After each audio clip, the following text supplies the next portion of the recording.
Boa tarde, senhoras, boa tarde, senhores. Agradecemos o convite, como disse o professor Carlos Conce, inicialmente vamos agradecer a Deus por a gente estar aqui hoje, está todo mundo em paz, e agradecemos mais uma vez a oportunidade pela CSB e pela Escola de Formação. Inclusive a gente fez aqui um slide já mostrando aqui a bandeira do Estado de São Paulo, com a CSB ao centro e a parceria com a Escola, para a nossa reflexão acerca do assédio moral. O tema não é tão alegre, na verdade não é alegre de forma nenhuma, apenas o trabalho com relação a ele é que é alegre, porque é importante dar visibilidade a algo que é ostensivamente invisibilizado. Então, de antemão, já peço aí que ele comece com um vídeo, para a gente tentar, nós vamos tentar nos situar com relação ao assédio moral. Pegamos aí de uma bateria de vídeos de uma entidade que está exatamente tentando demonstrar e dar visibilidade à questão do assédio, e pegou diversos depoimentos de bancários. Mas quem está passando por situações assediantes vai identificar ou vai se encontrar no depoimento, em um dos depoimentos que eu escolhi para apresentar para vocês. Se você fizer, ótimo. Podem, se você não fizer, por favor, colocar o vídeo e baixar a luz. Mandar embora.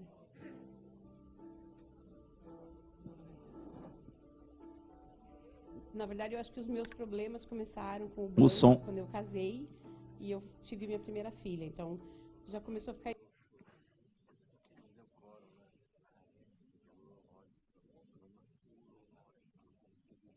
Se você fizer, ótimo. Se você não fizer, rua.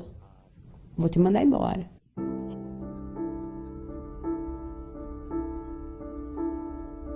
Na verdade, eu acho que os meus problemas começaram com o banco, quando eu casei e eu tive minha primeira filha. Então, já começou a ficar estranha, porque você é tratado de uma forma diferente a partir do momento que você está grávida. Eu ouvi coisas que eu não acredito até hoje que eu ouvi, enfim, mas isso me emociona. Posso contar um episódio? Eu tinha uma bebê de 4 anos e eu estava grávida de outra. E a minha filha de 4 anos adoeceu e ficou uma semana no hospital. E eu fiquei com ela no hospital, porque ela ficou muito mal, assim. E eu ouvi da minha chefe, quando eu voltei, que ela não conseguia me perdoar por eu ter deixado ela sozinha uma semana. E aí, na minha avaliação pessoal que teve no semestre, ela fez questão de frisar isso. Ela falou: olha, você é uma excelente funcionária, mas eu não vou te dar uma nota tão boa, porque eu ainda não consegui perdoar você por aquela semana que você me deixou sozinha. Ouvi: você não está se esforçando, você falta demais, você toda hora tem que sair para levar filho no médico. Então, você começa a acordar todo dia com um peso, assim. Você falava: meu Deus, eu tenho que ir trabalhar. Que horror. Em 2007, final de 2007, teve mais uma reestruturação na área. Você vendo os seus colegas sendo demitidos todos os dias. Cada vez que você entrava no banheiro, tinha alguém chorando. No banheiro das mulheres, era normal entrar no banheiro e ver alguém chorando. E aconteceu comigo exatamente isso não, porque na verdade eu não fui demitida nessa época. Eu fui educadamente convidada pelo meu diretor a me retirar da área. E aí fecharam um pacote, pegaram 5 funcionários da área que eu trabalhava, inclusive eu, falaram: tá aqui, esse pacote agora vai para essa área, que não tinha nada a ver com o que a gente fazia. Nada. Aí você chegou lá, as pessoas já te olham com aquela cara assim: ixi, você é uma daquelas coitadas que ia ser demitida e não foi. A pessoa sai de uma área onde já está sendo sacaneada e cai em uma pior ainda, né? Onde a pessoa em questão, o chefe em questão, fazia questão de frisar todos os dias que a gente estava lá de favor, mais ou menos isso. Você veio para cá agora, você vai aprender a trabalhar. Muitas vezes eu ouvi isso. Se você fizer, ótimo. Se você não fizer, rua. Vou te mandar embora. O processo de ir trabalhar era um processo doloroso para mim. Então eu chegava e muitas vezes eu ficava dando volta na quadra. 1, 2, 3. Até eu me acalmar, até eu parar de chorar às vezes. Daí deixar o carro no estacionamento, respirar fundo e ir. E você vai lidando com a frustração todo dia, até que tem uma hora que sobe e não dá para segurar. E aí eu adoeci, aí eu larguei os bets e entrei em depressão, tive síndrome do pânico e eu acabei ficando afastada, eu comecei a me sentir mal, eu comecei a ter muita tontura, muita dor de cabeça. Eu tinha medo das pessoas, parecia que ia acontecer alguma coisa. Eu pensava muito em morte. E eu tinha muito medo de morrer, medo que alguém morresse, medo que passasse um caminhão e atropelasse. Então, todos os pensamentos negativos que a gente normalmente fala assim, todo mundo pensa negativo, todo mundo tem medo de morrer. Mas era recorrente, era todo dia. E foi a época que eu comecei a perceber que alguma coisa estava muito errada, quando eu já não tinha mais vontade de sair para almoçar e conversar com os colegas do banco, por exemplo. E aí eu comecei a não ter mais vontade de sair com os amigos de fora do banco também. O marido muitas vezes, vamos sair, vamos no cinema. Não, não quero. Então assim, eu perdi muito da minha vida social e pessoal nesse tempo, porque eu não tinha mais ânimo para nada. Eu acho que só quem tem e quem passa por isso sabe.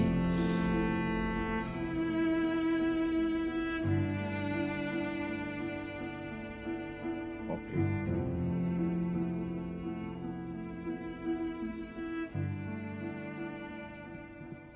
Para a gente começar aqui a reflexão sobre assédio, como é visto pela OIT como um risco invisível, a gente tem sempre começado as falas tentando contextualizar.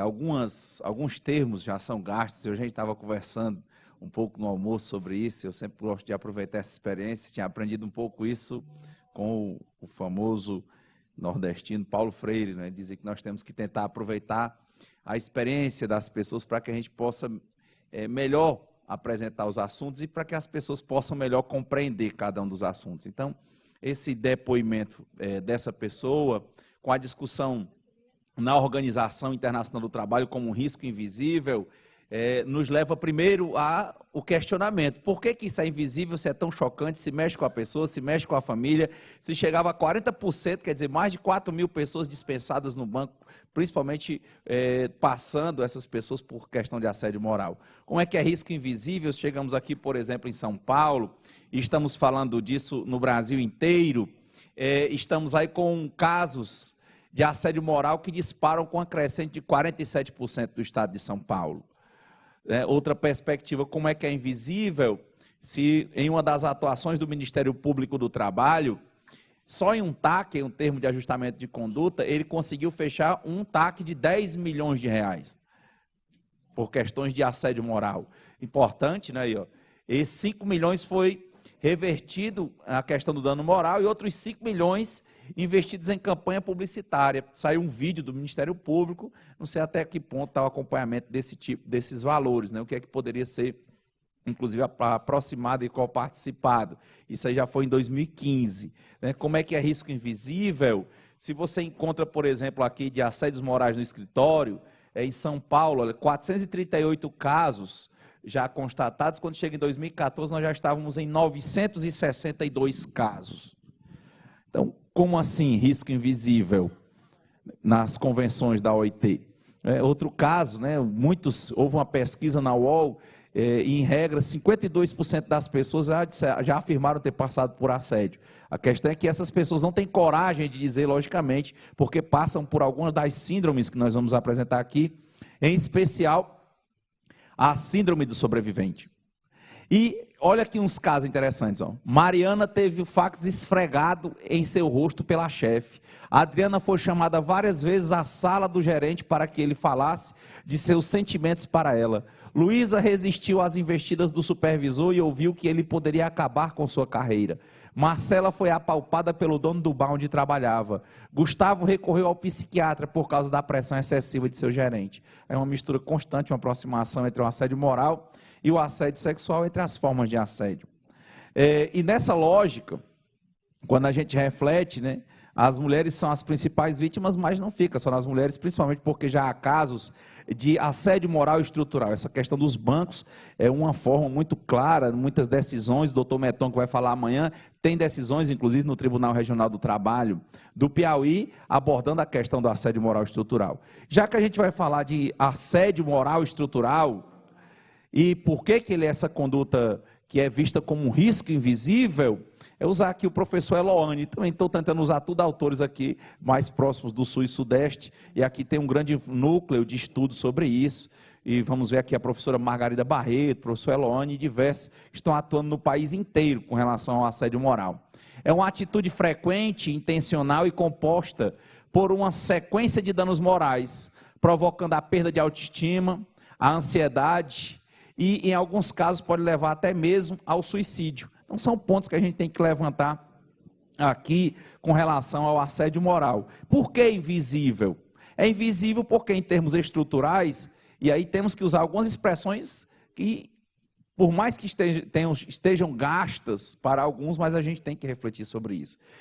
Existe a diferença entre a atividade humana e o trabalho no sistema capitalista. O trabalho dentro do próprio sistema capitalista, como ele pressupõe uma mais-valia, se pressupõe uma lógica de há uma exploração, há alguém que tem o poder, que é a minoria, conforme os últimos estudos que eu vi, mais de 50% da riqueza do mundo hoje se encontra nas mãos de 65 pessoas, não sei se vocês viram esse estudo, né?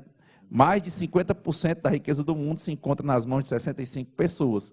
É um mundo grande, é um Brasil com por volta de 210 milhões de brasileiros, em que a maior parte dessas pessoas está trabalhando. Então não dá para, nesse tipo de relação, em que a maior parte das pessoas não detém o capital e precisa vender a sua força de trabalho para sobreviver, o capital, né, dentro dessa lógica, se estrutura em 3 bases na psique humana: o trabalho, o dinheiro e o consumo. Aquela pessoa só acha que alguém é pilar central se ela estiver trabalhando. E a partir do trabalho, você imagina quanto é que ela ganha, o dinheiro. E a partir do dinheiro que ela ganha, você imagina o potencial de consumo que essa pessoa tem. Então, como são 3 pilares centrais que partem da noção de trabalho, então você está passando por uma situação no ambiente de trabalho em que você sente ameaçado o seu posto de trabalho, ali não é só o seu posto de trabalho. Ali realmente é um pilar estruturante da sua vida, é ali que você consegue ser conhecido, é ali que você consegue interagir, é ali que você começa a se mostrar útil, é onde você quer dar exemplos. Então você ter aquilo abalado prejudica e muito, inclusive, internamente você, e é por isso que vai ter que ter uma análise com relação ao trabalho e ao impacto do trabalho, as ondas de suicídio e muitas relações que não estão sendo vistas partindo da lógica do trabalho e que têm que ser vistas, né? Isso foi muito bem pensado com os tratados internacionais que chegaram inclusive a criar os centros de referência em saúde do trabalhador, a rede nacional de saúde do trabalhador, né? Quem tem participação, inclusive, do movimento sindical. Por quê? Porque tem que haver essa participação. O médico tem que observar na pessoa se o que ela está passando não tem nenhuma relação com o trabalho, ou se tem relação com o trabalho. Porque, em regra, tem. Porque as pessoas vivem pensando no trabalho, até porque só são entendidas a partir do trabalho. Daqui a pouco eu vou descer e muitos vão dizer assim: o advogado ou o professor, do jeito que foi anunciado, falou. E muitos, logicamente, vão esquecer do meu nome. Por quê? Porque nesse sistema, estruturalmente, a gente repete a pessoa pelo que ela faz, pelo trabalho que ela tem. Então, o trabalho tem uma posição central, e afetar esse trabalho é algo gritante. O trabalho já é afetado em uma relação normal, por melhor que seja o patrão. Eu desconheço, por exemplo, hoje, e acho que sempre, historicamente falando, o momento em que o patrão, podendo substituir o trabalho vivo do ser humano por uma máquina, ele deixa de substituir por uma máquina. Vocês conhecem algum? Por quê? Porque a máquina é mais barata, mais rápida, o serviço em tese não tem tantas complicações, afastamentos. Já dizem alguns teóricos que o capitalismo teria sua queda por uma crise não mais de falta de produção, mas por uma crise de superprodução, porque tem uma produção cada vez maior, mais barata, mas com menos pessoas nos postos de trabalho. Chega, por exemplo, numa fábrica como a Coca-Cola, você tem a produção de 2.000 latinhas por minuto e não tem ninguém.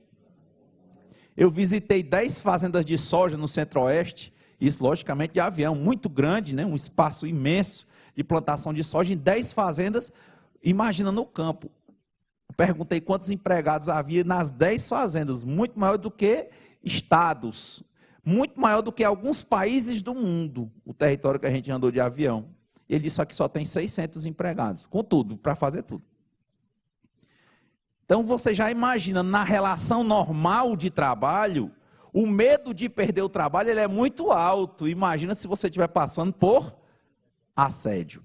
Então veja, viver trabalhando é uma relação contraditória. É por isso que é invisibilizado. Invisibilizado por quê? Porque nós temos tanto medo de perder os nossos trabalhos. Por que temos tanto medo de perder nossos trabalhos? Porque nós só achamos que somos alguém a partir do nosso trabalho.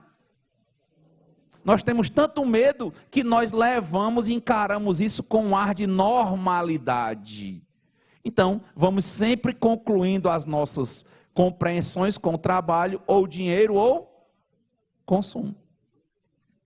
E aí nós passamos o dia inteiro, a vida inteira, estudando, né? Para aprender a subordinação, fica trabalhando, tentando se capacitar mais para manter os postos de trabalho, e o próprio sistema, quanto mais velho você vai ficando, tende a ficar mais barato ou mais caro para o sistema?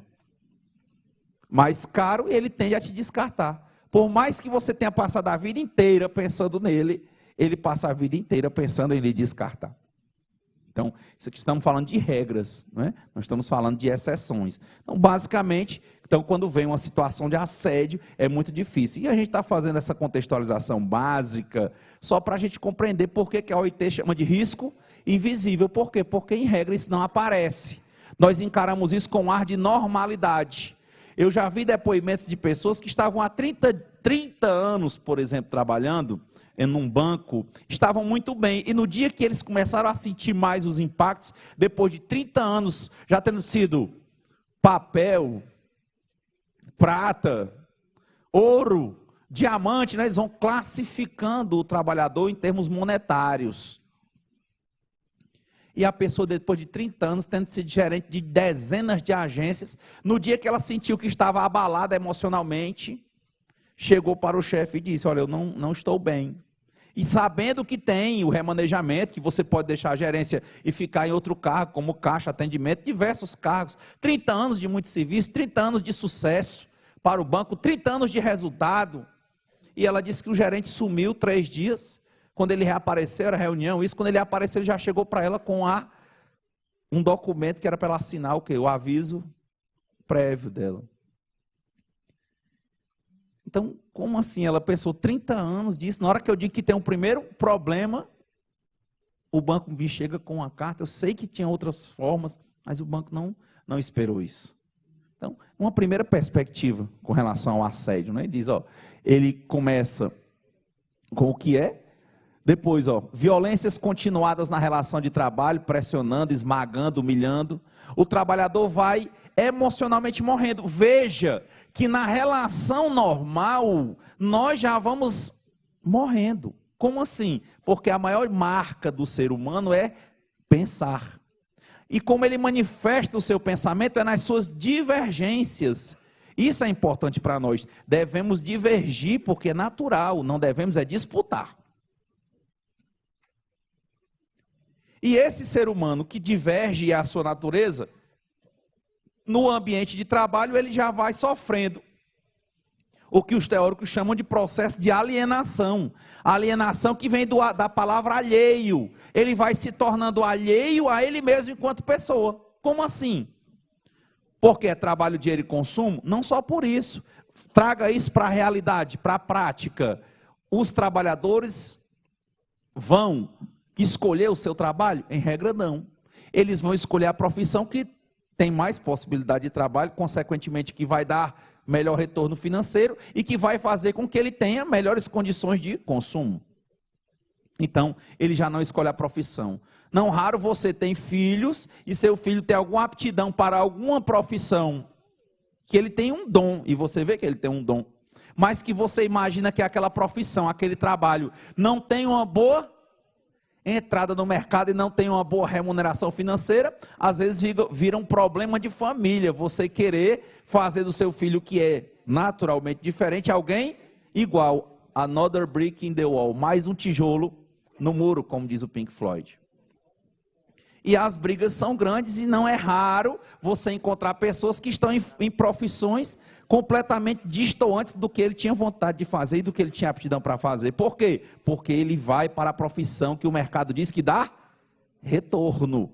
Então veja nessa perspectiva, é uma alienação, é um alheamento. Ele não faz o que ele tem vontade. Cadê a manifestação da pessoa? Ele não é pessoa, porque chega lá e ele não escolhe o trabalho. Aí vai trabalhar onde? Ele trabalha onde tem vaga, onde ele quer.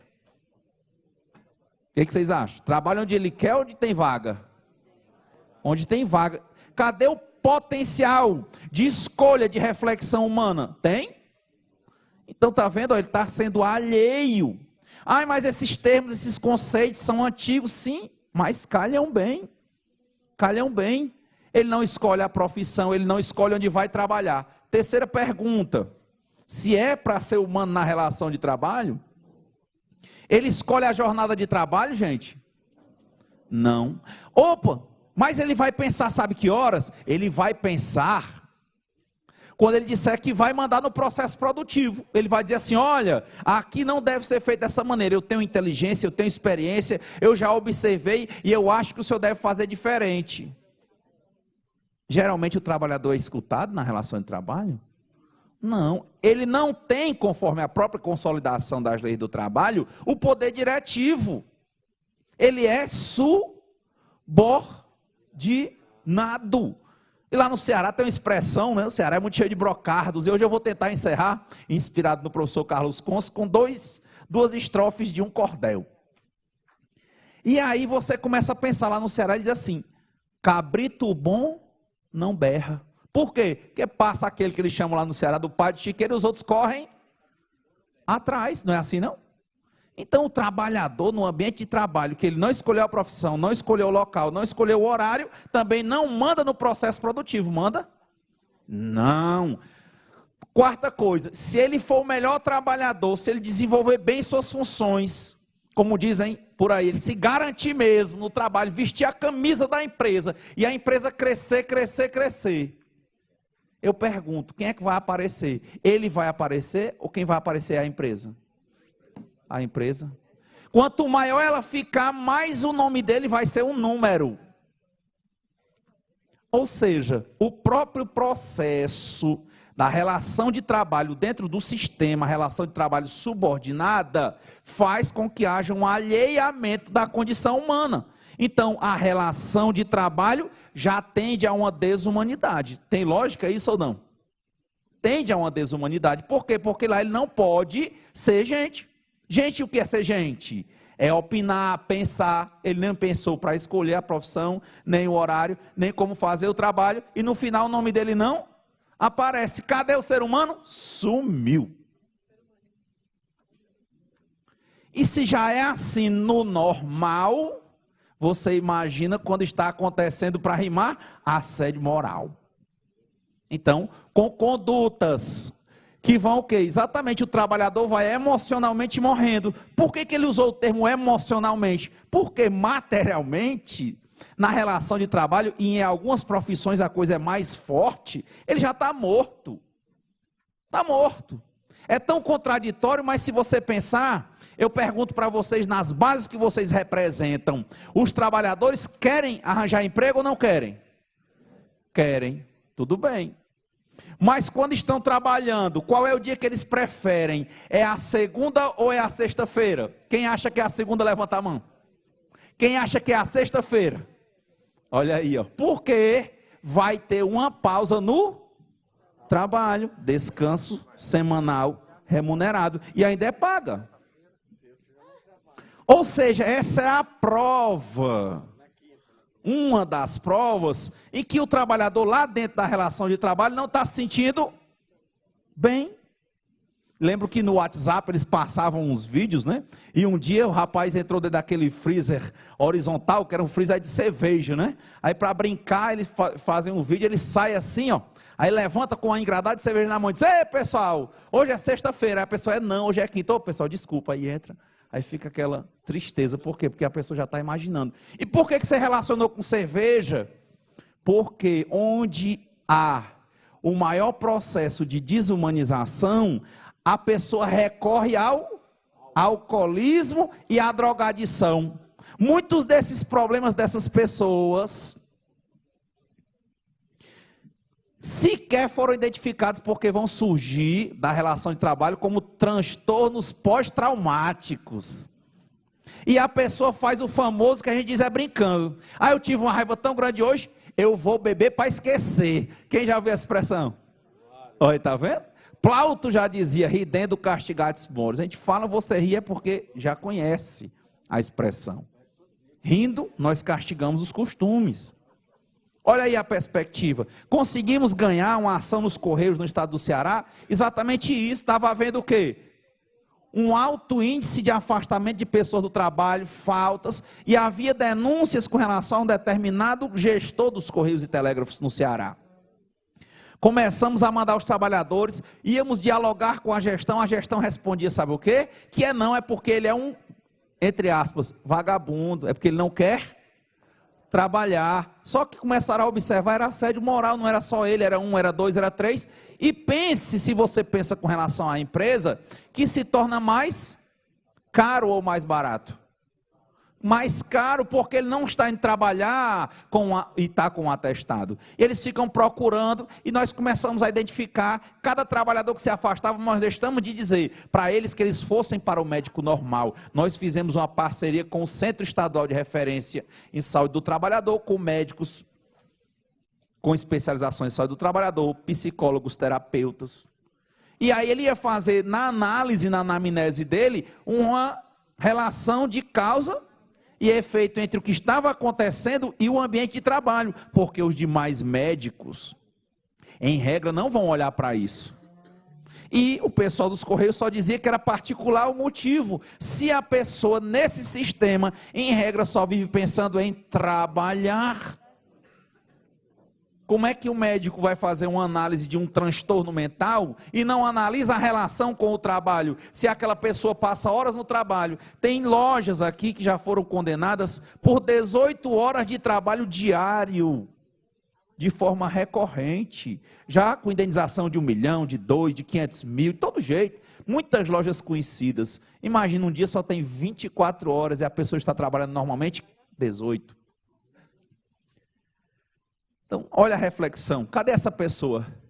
Emocionalmente, o que está na relação normal já está se perdendo enquanto pessoa. E o que está sendo assediado, ele perde até essa esperança de ir beber para esquecer. Emocionalmente, ele vai perdendo ânimo para qualquer coisa, seja para o trabalho, seja para a distração. Ele não tem ânimo para isso. Isso é relevante, ó.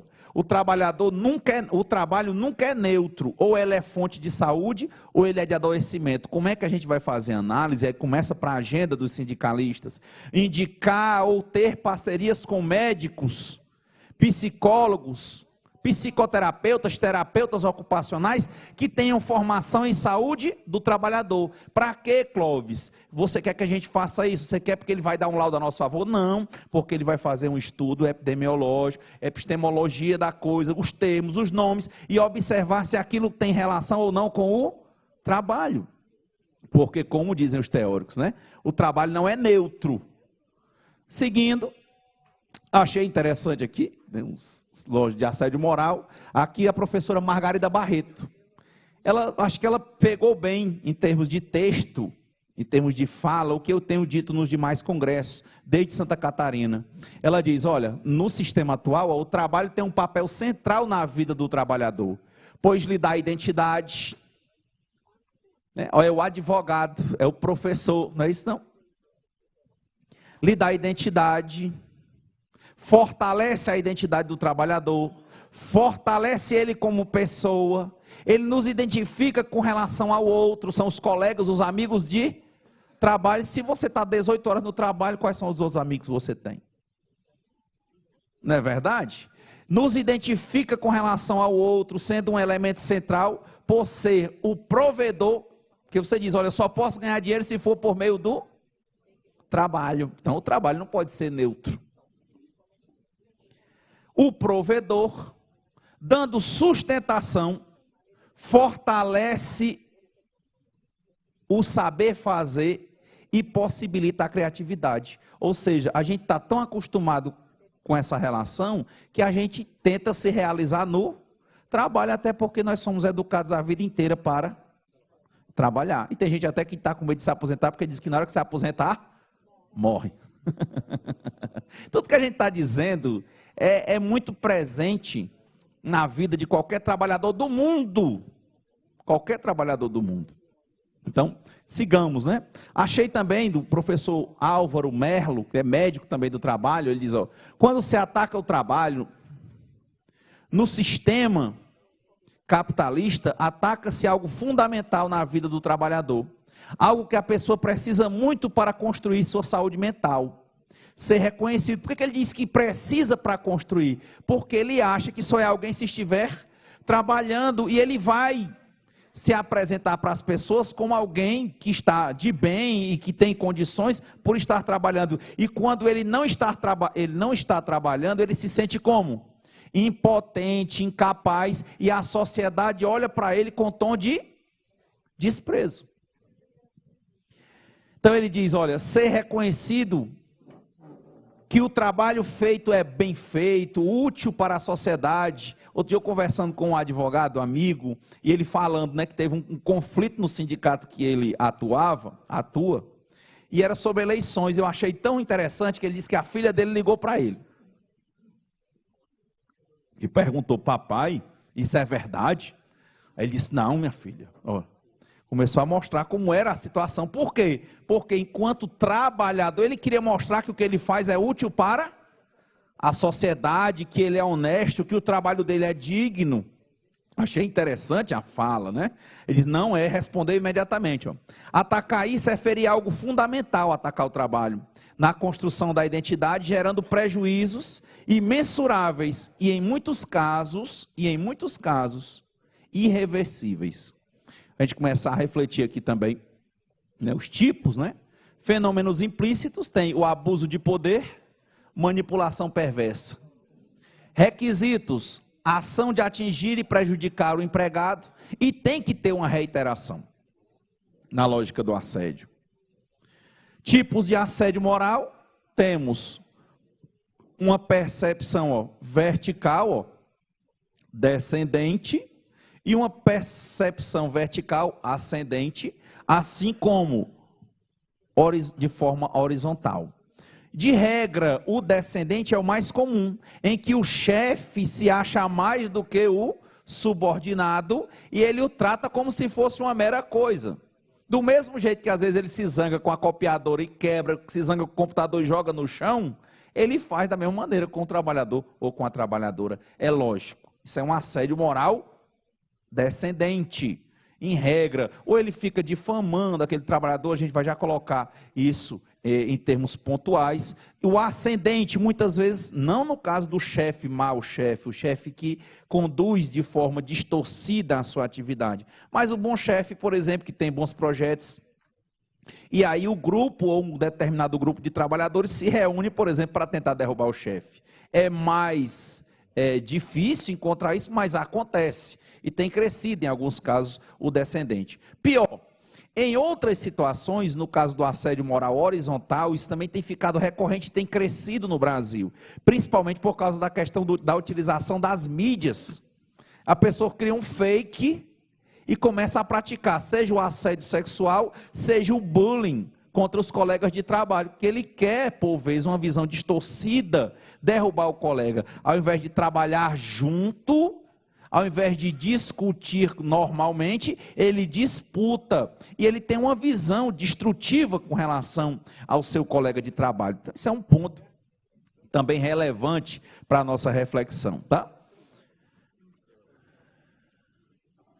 Assédios no trabalho.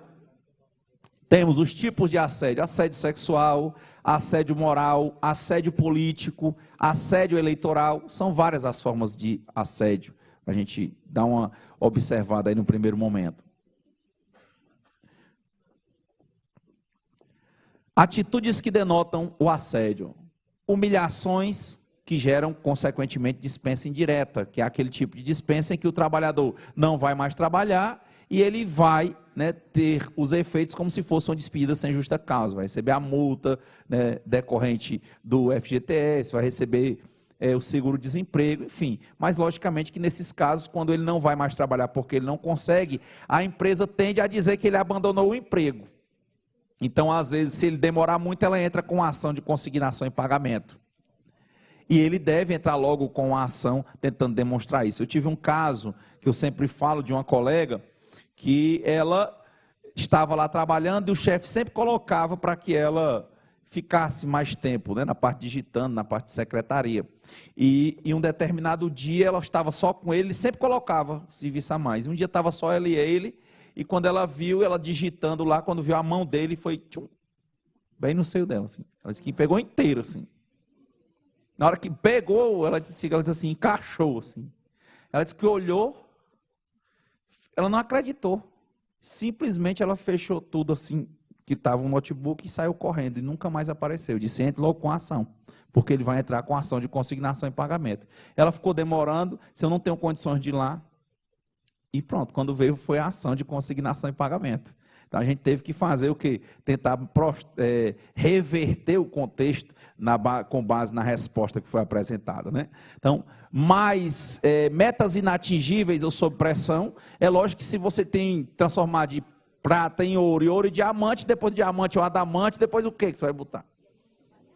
E o tempo vai passando, então as metas são inatingíveis, o pior é que elas são recorrentes, não para. Quem passa, em regra, para as empresas 3 meses mantendo a mesma meta, é porque é sinônimo de que já deve sair da empresa, para a maior parte dos que trabalham com isso. Então aqui seria um caso de assédio moral estrutural. Boicote ou esvaziamento de funções. Eu tive um caso, inclusive a gente fica pensando, né? A Infraero, lá no Ceará, ela tem um concurso para cada um dos estados, nos aeroportos, e ela tinha o setor jurídico da Infraero. Veja que assédio moral e essas questões da própria deforma trabalhista não tem a ver com quanto a pessoa ganha ou com relação à formação. Quem está na relação de trabalho está numa posição de hipossuficiência, de fragilidade social.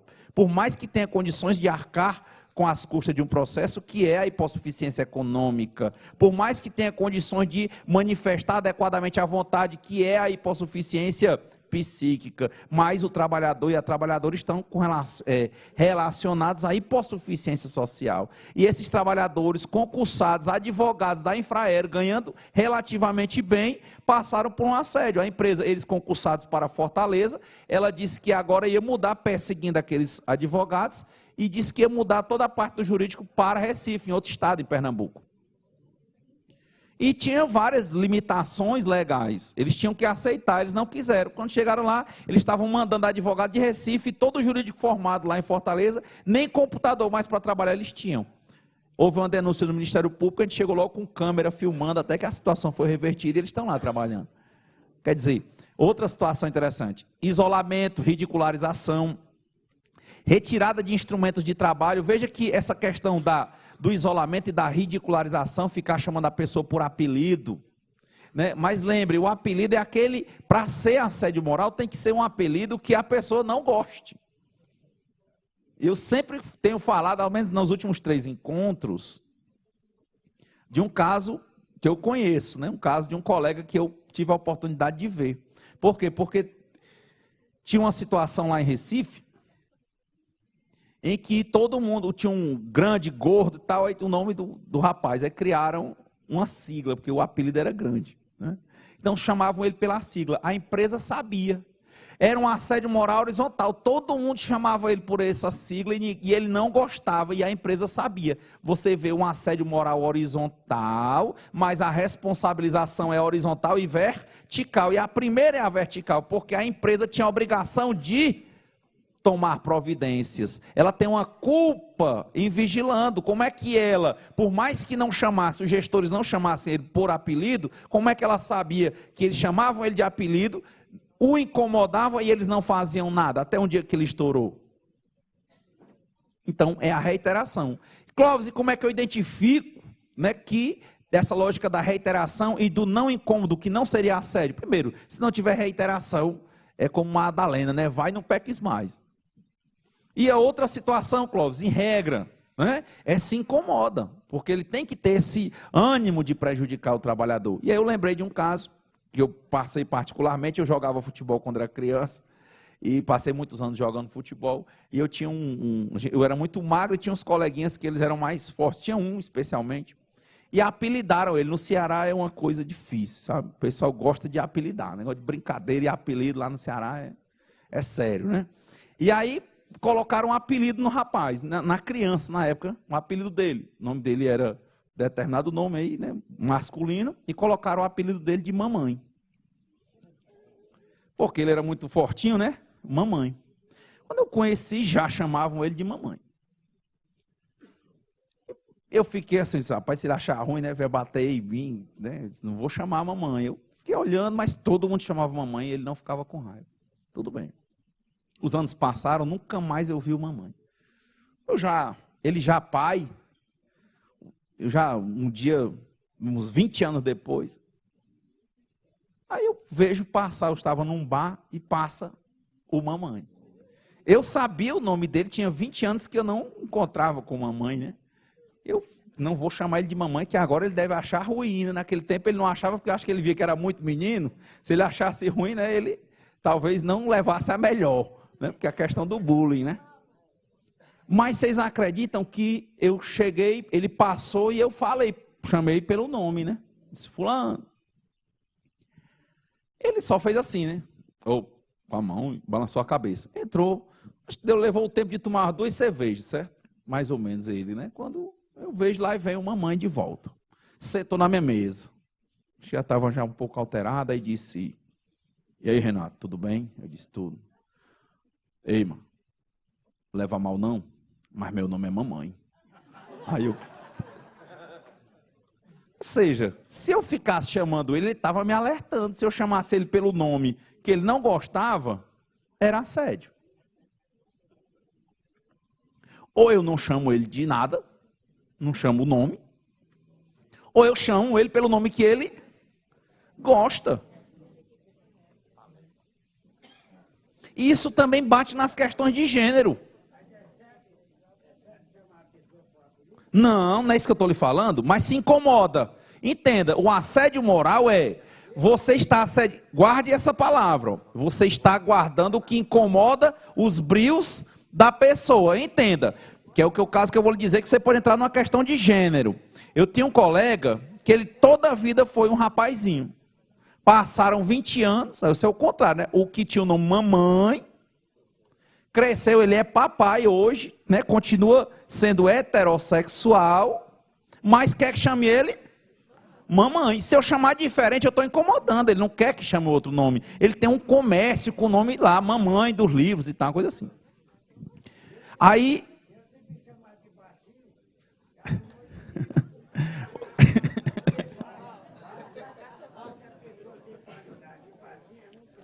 Pronto.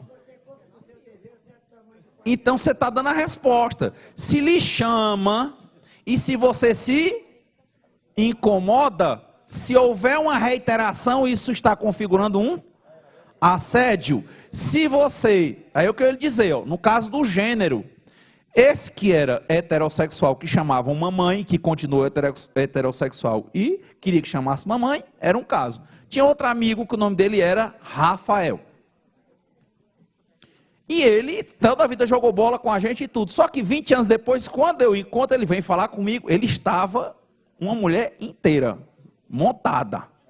Falou comigo, cabelão, eu, hã? Disse, Renata, eu fiquei... Eu não conheci, né? A gente jogou bola, eu disse, não jogava bola com mulher. Aí ele disse, não, eu sou a Rafa. Eu disse, pior. Se lembra de mim, aí começou a dar os detalhes, né? Da Rafa. Aí eu disse, o Rafael. Aí ele disse, não, Rafa. A questão de gênero. Ou seja, entende? É o que incomoda é que vai gerar a situação assediante. É o incômodo que visa denegrir e a reiteração do incômodo. Então, está vendo como a sua pergunta, e se você for ao judiciário, você vai ver decisões nesse sentido. Se você gosta, se você não se incomoda, não é assédio. Se você se incomoda e a pessoa reitera, é assédio.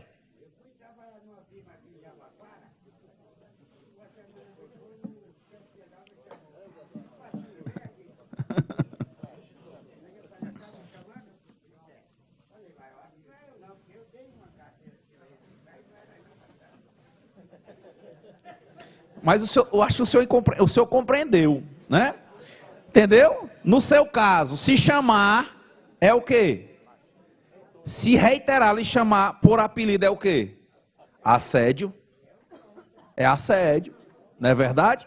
Agora, a casa, eu conheço gente, é por isso que ele tem que entender. Eu tenho um tio, que o nome dele é Francisco Erasmo. A irmã dele, quando nasceu, não sabia falar direito, chamava Au, e lembrava da questão do cachorro, né? Que tinha. Enfim, mas resumiram, botaram o nome dele Auzinho, é até poeta hoje. Ninguém conhece ele pelo nome normal e ele se apresenta pelo apelido.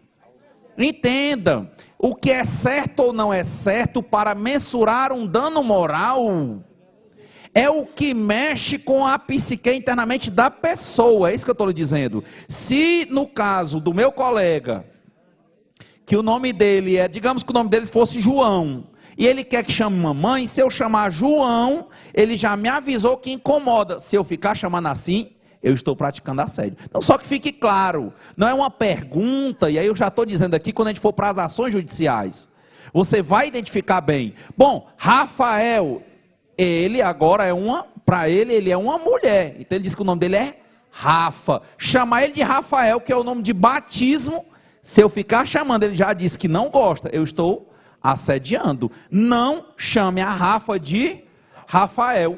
Pronto. Ele não mudou o nome na carteira dele é normal. Isso que a gente está te dizendo. Então, só para a gente ver claro, ó. Então, ridicularização. Como é que eu ridicularizo o Rafa? Se eu disser o Rafa, ele já acha ruim. Eu ridicularizo se eu chamar ou o Rafael, ou o Rafa. E como é que eu atendo a não prejudicar o Rafael? É chamando a Rafa. Ponto. Como é que eu prejudico, que eu reitero, como é que eu machuco o mamãe? Se eu chamar ele pelo nome dele. E ele gosta, ele fez um nome de mercado, ele é conhecido onde ele vende com esse nome, e é pai. Imagina a criança dele, o filho, né? Já pensou o filho dizer, papai, o meu papai é o mamãe, né? Mas, aí ele deve resolver com o filho dele. Então, outra, ridicularizar é atacar a pessoa no que ela não gosta, tornar risível, tornar ridículo. Retirada de instrumentos de trabalho, falamos aqui do caso da Infraero. Ataques frequentes à vida pessoal e familiar do empregado. Eu vi um caso lá no Ceará que o senhor acabou matando o outro. Eles eram bancários, um alto nível de escolaridade. Foi um momento interessante, eu era muito amigo do diretor do presídio. Ele tinha um dos melhores detentos lá. Ele tinha matado um homem com 6 tiros. E disse como é que ele estava fazendo direito ainda na faculdade.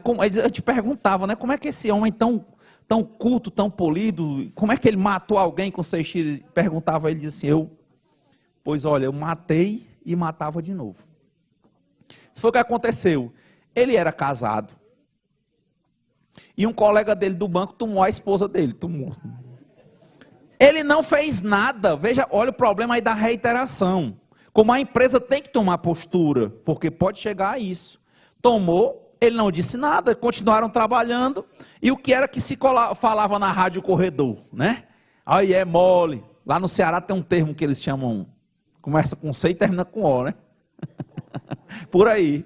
Então tem a ver não com córneas, né? Mas com outras coisas. Então, ele vivia, o pessoal falando, ele disse nada, ele arranjou outra mulher, o tempo passou. Um dia, numa bebedeira, numa brincadeira deles lá, esse, achando que ele não ligava que aquilo tinha passado, disse uma brincadeira assim: "Ô besteira, tomei aquela e vou tomar a outra." Ele não contou pipoca. Eles saíram da bebedeira, parece que o cara vinha no carro, ele fechou o carro do outro, bateu, quando o cara desceu do carro, ele atirou. Ele deu 6 tiros nele. Então, quer dizer, veja uma perspectiva que foi num crescendo, incomodava. Eu já tenho colegas, né? Eu vi um colega aí, cada situação, isso é muito, tem que analisar o caso a caso. Eu tenho um colega que diz assim, quando senta aqui, nixa, aqui é o Clube dos Corros. E lá tem uma associação, né? No Ceará é interessante. Tem um bairro, né? Para falar disso, para simbolizar. Ele diz assim, não, eu era amigo do atual marido da minha esposa, fiquei tão triste que ele morreu. Ou seja, ele não se incomoda. Mas se incomodar e você reiterar é assédio, tá? Então aí diz, ataques frequentes à vida pessoal e à família do empregado, escárnios e piadas a aspectos físicos do empregado, como está sendo falado. Então se incomoda, tudo bem, tem gente que não se incomoda. Eu tenho um amigo paulista, que ele é do interior aqui de São Paulo, e ele é um coordenador de uma faculdade, ele é até da área aqui de processamento de dados, pós-doutor, foi para lá exatamente para coordenar uma instituição. Pessoa genial, um paulista fantástico. O sobrenome dele escreve assim, C-U-S-I-N. Lembrar do professor Carlos Conce, né? Para vocês pronunciarem, né? C-U-S-I-N. Como é o sobrenome do rapaz? Pronto.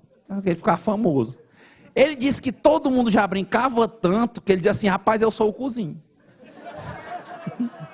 Mas era engraçado, ele aprendeu a lidar com aquilo, porque não tinha outro jeito. E o nome dele, ele não escondeu, não. Ele usava o primeiro e o último nome e pronto.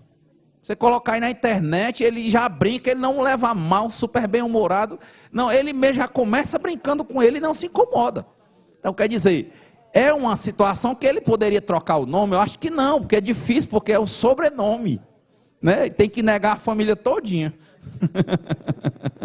Bom, situações, cuidado, o colega falou aqui que alguns colegas às vezes chamam acuados no trabalho, tem aumentado na justiça brasileira casos de assédio moral horizontal. É um colega com essa questão do bullying, brincando demais com o outro, no sentido que não é brincadeira, no sentido de estar ferindo os brios dele. Se você não gosta que ressalte uma qualidade física sua, que você pode ver como qualidade, mas que você talvez veja como defeito, ou o modo que as pessoas fazem você não aceita, e se isso continuar a ocorrer, é assédio moral na sua perspectiva horizontal, certo? Olha aí, o assédio moral horizontal também ganha território no meio digital. A pessoa cria um fake e começa a brincar.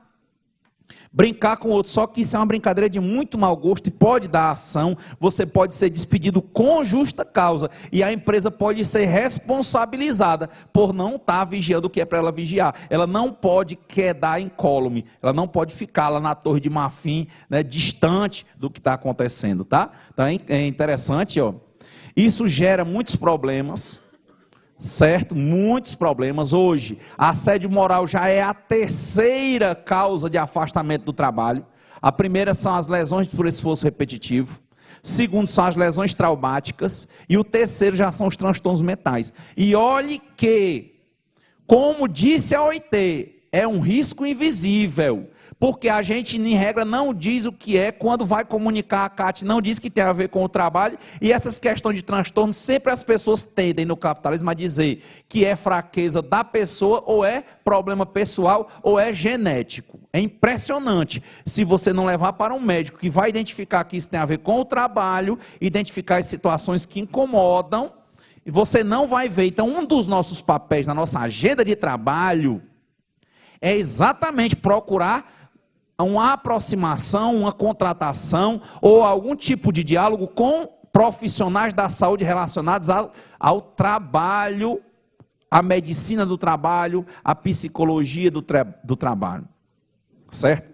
Olha aí, ó. Mais de 17 mil casos de concessão de auxílio doença e da aposentadoria por invalidez foram registrados entre 2012 e 2016. 17 mil casos. Lembre-se que tem municípios no Brasil com menos de 900 pessoas. Certo? Olha, interessante, um tempo.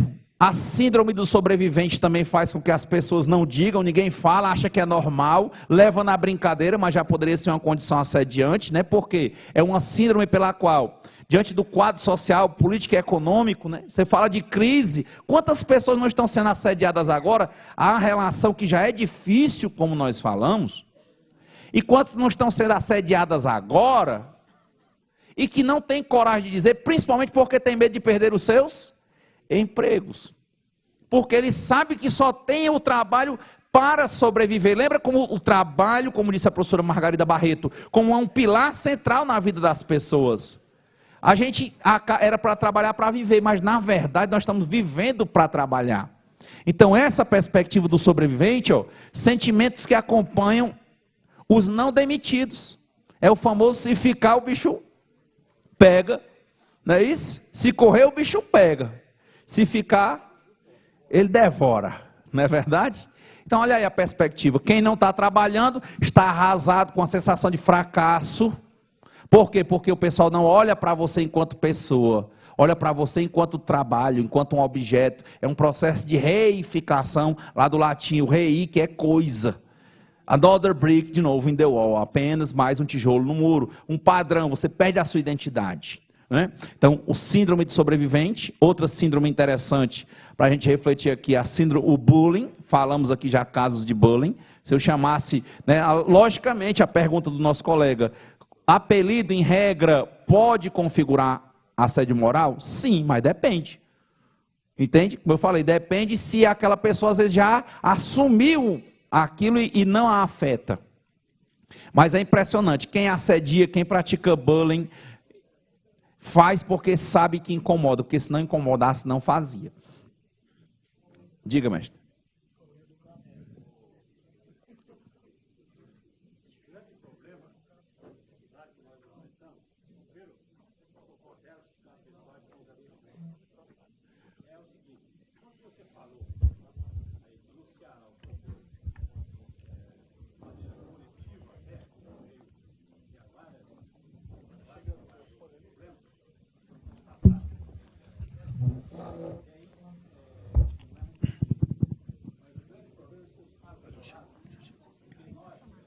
Temos dificuldade, na verdade, em produzir a prova lá na justiça, porque quem está lá dentro não vai testemunhar, evidentemente, a favor do que está sendo assediado. Eu digo, o seu colega de trabalho. Aí eles pedem testemunha. Aí é que a porca torce o rabo, entendeu? Como é que você vê essa questão? Bom, a gente vai já chegar na parte das provas, mas que é bom que está havendo um diálogo, né? Então, primeira coisa, quando a gente identificou que era estrutural, a primeira perspectiva que se pensava, a primeira coisa quando nós fazíamos denúncia nas ouvidorias, era que não estava existindo, está vendo? Um risco invisível. É fraqueza dele, é mentira dele, ele está com um problema particular. Só que quando nós começamos, aí vem o papel da organização sindical de pensar amplo. Castro Alves, né? Ele era de uma fase do romantismo brasileiro, chamava que era pré-realista, né? Ele dizia que era condoreira. Porque o condor está acima, né? Tem coisa que a gente tem que sair do pequeno e olhar para ver a estrutura. Que ele dizia, né? Olha, para ver o todo. A gente via reclamação. sabíamos que tinha um chefe que era assediador. Tinha diversas denúncias contra ele, os Correios sempre arquivavam. E nos setores em que ele estava, havia um índice muito grande de afastamento e de faltas ao trabalho. A gente deixou de pensar pequeno e passamos a pensar de forma estrutural. Primeira atitude que nós tomamos, pedimos a cada trabalhador que precisasse ir ao médico para se afastar ou coisa do tipo, não fosse ao médico comum, fosse ao médico ligado à saúde do trabalhador. E os médicos começaram a proferir laudos. A gente começou uma construção estrutural de provas, porque é o que foi o começo da nossa fala. Você tem que entender que isso é algo em regra estrutural, e que quem pratica o assédio não pratica só uma vez, ele reitera. Então, na época, nós tivemos a oportunidade de orientar, e foi pelo Sindicato dos Correios. Eu orientei uma ação civil pública com dano moral coletivo. Depois que nós conseguimos juntar as provas, quais eram as provas? Os laudos de diversos trabalhadores com afastamento do trabalho, identificando principalmente o assédio moral, ou alguns transtornos que são decorrentes do assédio moral. Ele não ia para o assédio, transtorno decorrente, a pessoa se tremia todinha quando ia trabalhar. O carteiro, por exemplo, não ia para determinado setor, porque lá ele levava objetos caros, e ele era assaltado, e no outro dia os Correios colocavam ele lá, que depois ele ia ter transtorno pós-traumático. E aí, às vezes, eles usavam drogas para conseguirem trabalhar, substituíam o álcool pela droga. Muitos depoimentos, inclusive de vigilantes, que foi outro caso que a gente teve a oportunidade de elaborar a ação, o vigilante dizia assim: nunca fumei, nunca bebi, e hoje sou viciado em drogas. Por quê? Porque o fumo, mesmo as drogas que você fuma, deixam um cheiro, o álcool deixa o cheiro, e a depender da droga não tem cheiro.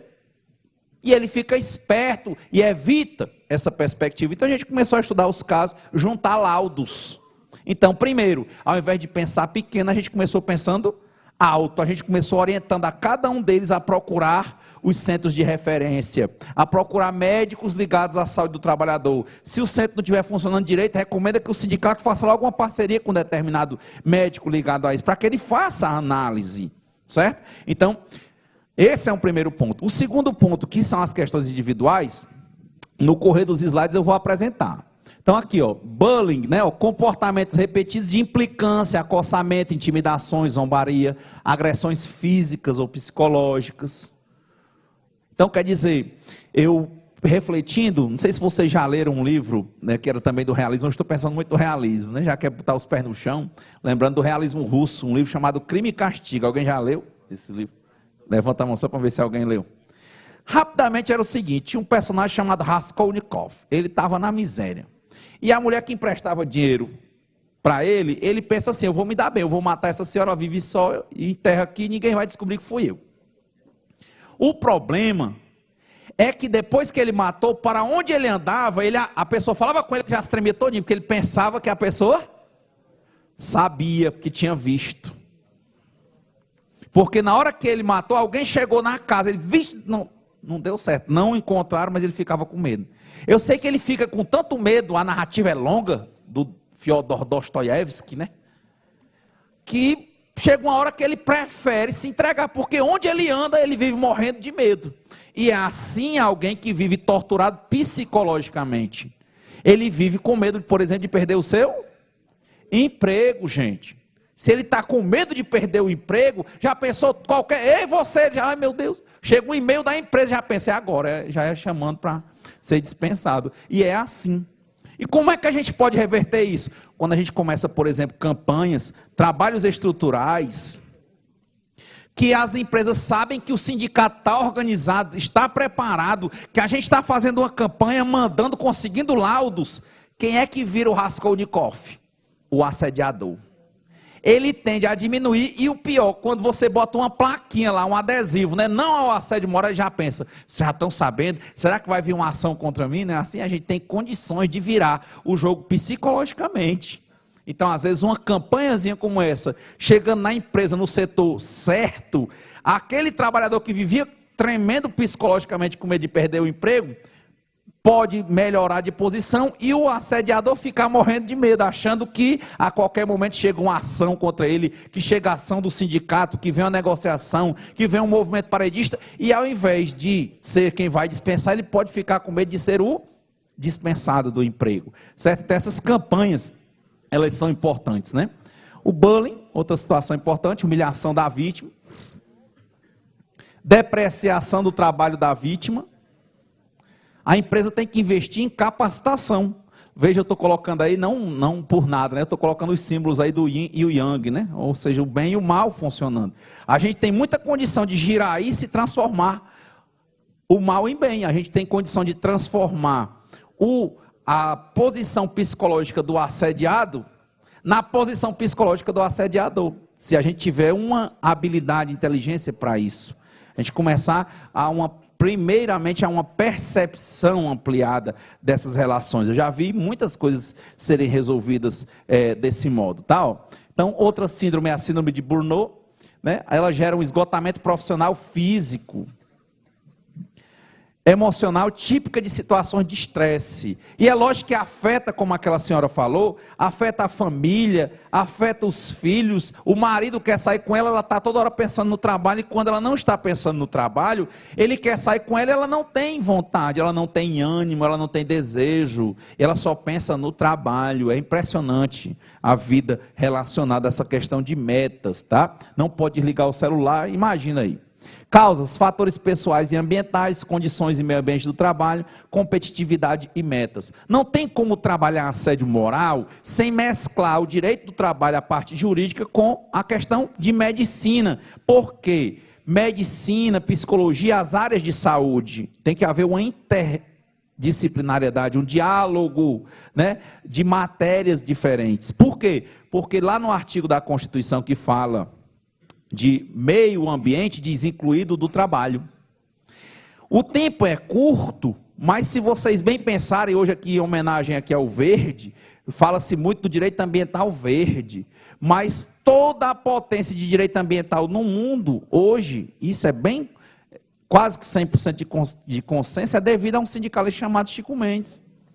Por quê? Porque lá onde eles trabalhavam, que era no Acre, ainda não existia o Acre ainda, cada seringueiro tinha, para sobreviver, tinha que ter no mínimo 600 árvores para fazer o risco, né, para tirar o látex. Quando o ciclo da borracha cai, eles passam a vender os terrenos, foi vendido, por exemplo, para Bourbon. E como é que vai criar gado, né, para a criação de gado extensivo? Tinha que derrubar as árvores. A perspectiva do governo naquele tempo, você ganhava dinheiro por quanto mais você desmatasse. Por quê? Porque era isso que representava desenvolvimento na época. E o Chico Mendes tentou de todas as formas evitar esse processo. Ele conseguiu empatar, ele chegava para os colegas que entravam dentro da mata para cortar as árvores, dizia: olha, se vão cortar, vão tirar a mata, depois vão tirar vocês daqui, você não tem como viver sem essas árvores. E o Chico Mendes estava ganhando, a Bourbon vendeu a fazenda. Quando a Bourbon vendeu a fazenda, depois foi criada uma primeira reserva. Aí o ódio de todos aumentou. Quando criaram a primeira reserva extrativista, lá perto do Chapuri, que é de onde ele era, o grupo do Chico Mendes, olha o que é um sindicalista antenado, é pensar para cima. O que a CSB está fazendo quando, por exemplo, trabalha a capacitação, é tentar dar ideias, investir em ideias. Aí os colegas disseram: Chico, e agora? Tal, começaram as perseguições. Aí o governo militar bota uma placa: vamos abrir agora a Transamazônica. Disse: pronto, agora como é que eu vou contra os militares? Chegaram logo os tratores, tanques de guerra, o pessoal fardado. Aí eu não aguento. Ele disse que olhou para uma placa, semi-analfabeto, descendente de cearense, viu, Chico Mendes. Olhou para a plaquinha, de bom de ideia, né, cearense. Olhou e viu lá um mapinha assim, ó, tinha um globo, ó, aí viu lá, Banco Interamericano de Desenvolvimento. Ele disse: o que é isso? Aí os colegas explicaram para ele. A sede é onde? É Washington. O financiamento da Transamazônica era internacional. Aí o Chico pegou, casando com a palestra da manhã, pegou um avião com os colegas que entendiam inglês e foi bater em Washington. Quando chegou lá, os colegas que tinham estudo começaram a mostrar que os Estados Unidos ficavam defendendo o meio ambiente, mas na hora de assinar tratado sobre o ambiente, eles não assinam como não assinaram o protocolo de Kyoto. Aí o Chico Mendes disse, olha, como é que vocês defendem o meio ambiente? Olha a imagem do Banco Interamericano de Desenvolvimento, vocês vão destruir milhões de árvores, vão destruir uma floresta. O Chico não conseguiu, usando o direito do trabalho inconstitucional, defender os trabalhadores. Ele pensou o quê? Pois eu vou usar o direito ambiental, se ele não tem como viver, cada um tem que ter no mínimo 600 árvores, ou seja, um seringueiro é uma floresta, quase. Quando ele chegou lá, diz aí, que teve a reunião, e conseguiram o quê? O Banco Interamericano desaprovou o financiamento. Pronto, acabou. Ele voltou lá e vai o ministro entregar, ampliar a reserva extrativista e o ódio contra Chico Mendes. Participou ativamente, sem ser parlamentar, só como sindicalista, que ele nunca conseguiu ganhar um mandato, mas participou ativamente, era muito conhecido da Constituinte. Lembre-se que essa Constituição teve mais de 61 mil emendas, mais de 120 emendas, de iniciativa popular com mais de 1 milhão de assinaturas, e era em torno de 10 mil pessoas todo dia no Congresso, para quem lembra, entre 87 e 88. E ele conseguiu amarrar dentro da Constituição o meio ambiente, e ele sabia tanto que o pessoal ia dizer que só era o verde, né? Tudo a favor do verde, principalmente quando é verde e branco, presidente, mas ele sabia tanto que iam puxar para o verde, só o verde que ele colocou lá, conseguiu, com a força dos trabalhadores, botar assim, respeitar na saúde, o meio ambiente, vírgula, incluído do trabalho.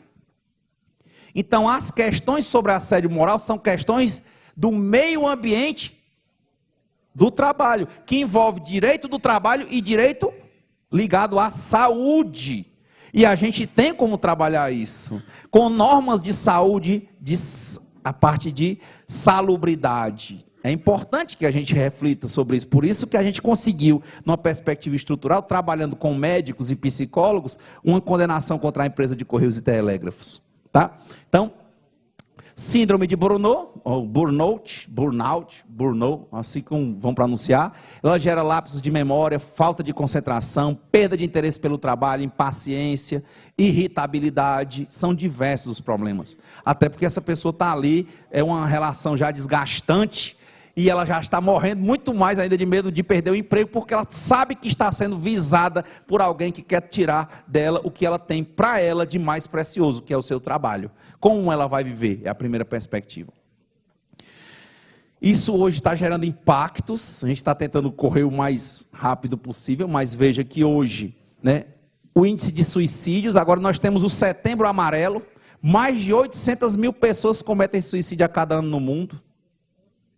As mortes por depressão cresceram 705% só em São Paulo. Eu trouxe uns slides só para São Paulo. Aí você imagina, no Brasil, no último dado do Ministério da Saúde, mostra que só em 2014 foram 10.600 pessoas. A sociedade esconde o suicídio no trabalho, diz psicólogo. Como é que estão começando a perceber isso? Porque estão começando a levar os casos para psicólogos que têm formação em saúde do trabalhador, para ele identificar. Ele tem identificado que grande parte dessas depressões tem a ver com assédio moral no trabalho, na relação estrutural. Olha, um suicídio no trabalho é uma mensagem brutal. Para a gente começar a refletir isso. Atitudes do assediado. Certificar-se de que a conduta é assédio moral, reunir provas, denunciar o assédio ao RH e superiores hierárquicos, denunciar o sindicato, o Ministério do Trabalho e o Ministério Público. E aí, voltando para a sua pergunta, né, como é que eu identifico? Você pode gravar, você sendo parte, não, tem que diferenciar o que é interceptação telefônica de gravação da qual você é o assediado. Se você for parte, o Supremo entende que a prova é lícita. Então, se você estiver com um celularzinho gravando, caneta ninja, enfim, grave. Grave o áudio, grave o vídeo e vale como prova processual. No final dos slides, ou ao final dos slides, eu tenho aí, inclusive, umas jurisprudências, né? Os slides vão ficar com a central, né? Cada estado eu tenho feito slides para o estado. E aí, a jurisprudência para São Paulo, eu já deixei aí o Supremo dizendo que você pode gravar, certo? Outra coisa que a gente recomenda, uma agendinha do lado anotando, às vezes o próprio computador dá para gravar, né? Você deixa ali gravando, a pessoa vem, uma agendinha dizendo quem estava no dia, na hora. Aí o colega disse assim, Mas, Clóvis, quem é que vai testemunhar? A questão é o seguinte, você vai anotando. Vai anotando. Pela síndrome de sobrevivente, você vai jurar e rezar todo dia para nunca entrar com essa ação, não é verdade? Mas se você tiver de entrar, como é que o advogado vai fazer a petição? Com base em elementos e documentos. Provas. Uma das provas é o testemunho. Então eu tenho a gravação, é uma prova. Eu vou ter que, toda vez que aquela pessoa, porque geralmente quem assedia sexualmente, assedia só. Quando o ato acontece, geralmente ele procura deixar a coisa só. Você viu que a moça, o cara chamava para dentro da sala dele. O assédio moral não, como ele quer denegrir a imagem daquela pessoa no meio do povo, ele faz para o povo ver. Então qual é o papel do trabalhador? É o famoso, de novo, né? O ditadozinho cearense, cabrito bom não berra, ele caladinho ali só vai anotando. Quem estava ali? Doutor Antônio Neto, doutor Eduardo, anotando. Dia tal, hora tal, lugar, anota e guarda. Todo dia do que acontecer, anota e guarda. Quando for fazer a ação, afora as gravações que ele tenha, ele vai colocar quem testemunhou. Tudo bem, a pessoa não vai querer testemunhar, só que isso aí é um ônus que a pessoa tem que suportar pelo judiciário. Se você mandar a pessoa ir lá, e ela não for, você diz o quê para o juiz? Excelência, a testemunha não quer comparecer. O juiz manda uma condução coercitiva. Não já viram isso? Ele manda e pronto. O juiz quer esclarecer a realidade. E a pessoa vindo daquela maneira, ela não pode mentir na frente do juiz. Ele vai pegando elementos. Então, quer dizer, gravação, registros, documentos.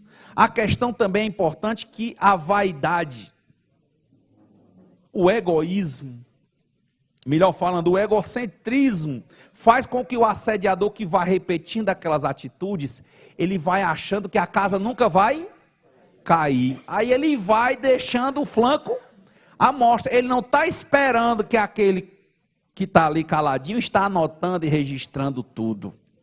Então são muitas as ações. Coloquei aqui um caso, inclusive, do Ministério Público do Trabalho, que ele conseguiu uma indenização da Samsung de 5 milhões de reais para investir em mídia contra o assédio moral. A Samsung reconhecendo num termo de ajustamento de conduta. Por quê? Como é que ela chega lá aceitando? Não, é porque o Ministério Público faz inquérito civil. Ele deve ter apurado, pegou os elementos e chamou para o acordo. E aí, eu estou com todas as provas. O senhor vai querer fazer o TAC?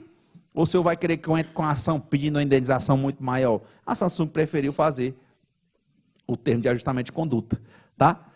Bom, olha, prova que só em termos de jurisprudência, eu não vou ler, eu já falei dessa jurisprudência do Supremo, jurisprudências do STJ, também eu vou colocar, essa de prova eu já falei, né, consequências jurídicas, dispensa indireta, punição do assediante, indenizações trabalhistas, denúncias, reparação de danos materiais, indenizações, e a cessação e proibição da prática. Nas ações civis públicas, inclusive, que eu tenho trabalhado, eu tenho feito, por exemplo, o dano indimitório. Do mesmo jeito que o Ministério Público usa o dano indimitório, ou seja, uma imposição de obrigação de não fazer futuro, eu coloco. Ah, mas o assediador, não, você vai entrar com ação também contra a empresa. E vai dizer que ela não faça mais. Né? Você vai dizer, olha, eu quero que ela seja penalizada porque tem que ter um efeito didático, pedagógico. Ela tem que pagar uma indenização por dano moral coletivo. Ponto. E depois não fazer mais. Ah, mas se ela fizer, eu vou pegar aquela decisão e vou ampliar a nova indenização na ação que vem e tentar executar porque ela está reiterando. Tá? Pontos. Papel das instituições. Se você for da iniciativa privada, você tem o Ministério Público do Trabalho. Se você for servidor público federal, o Ministério Público Federal. Se você for do Estado, o Ministério Público Estadual. Municipal também você vai para o estadual, porque não tem justiça, é conforme a justiça. Não tem poder judiciário municipal, você só tem estadual, federal e especializado.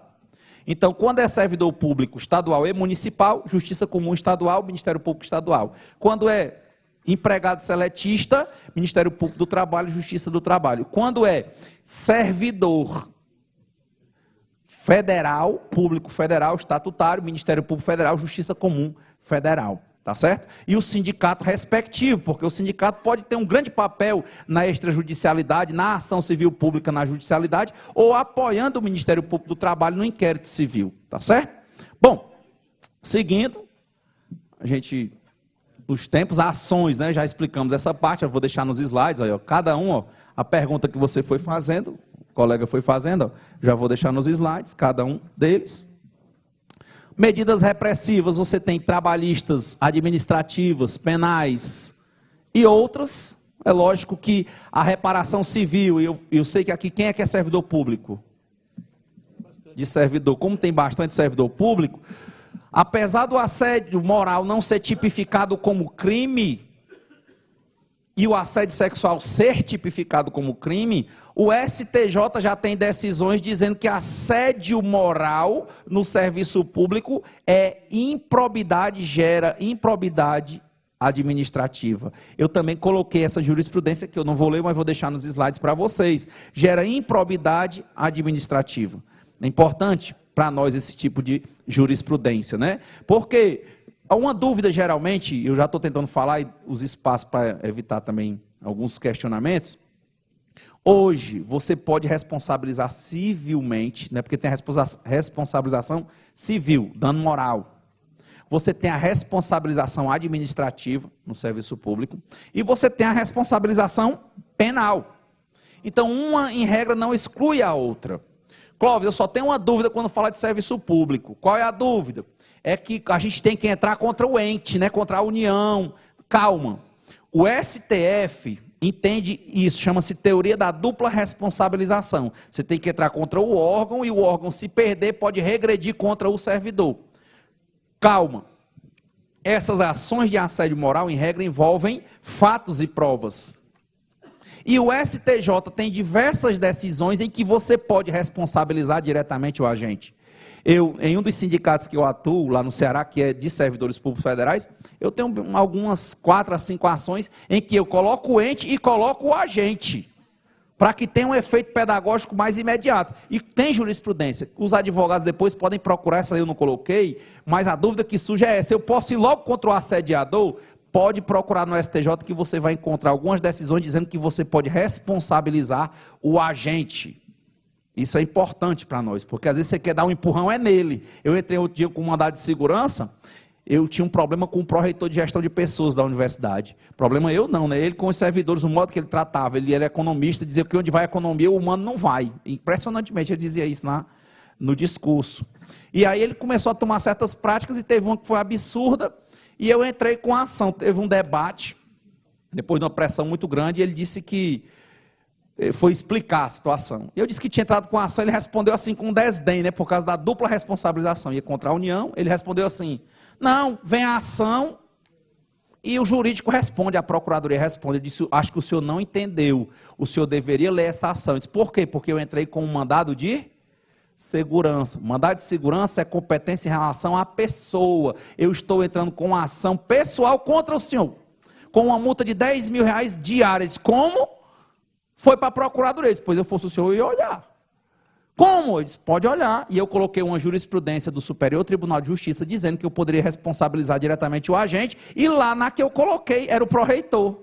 Ele disse: é mesmo? É interessante, esse debate tem no YouTube. Ele começando assim: só vou poder falar 10 minutos que eu não vou ter tempo. Quando eu falei que tinha essa ação, que ela era com a responsabilização do agente, da pessoa, com multa diária de 10 mil, ele passou o dia...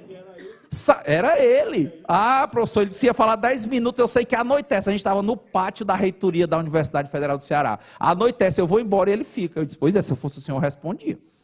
Então, quer dizer, são teorias para nós relevantíssimas, tá? Então, cuidado.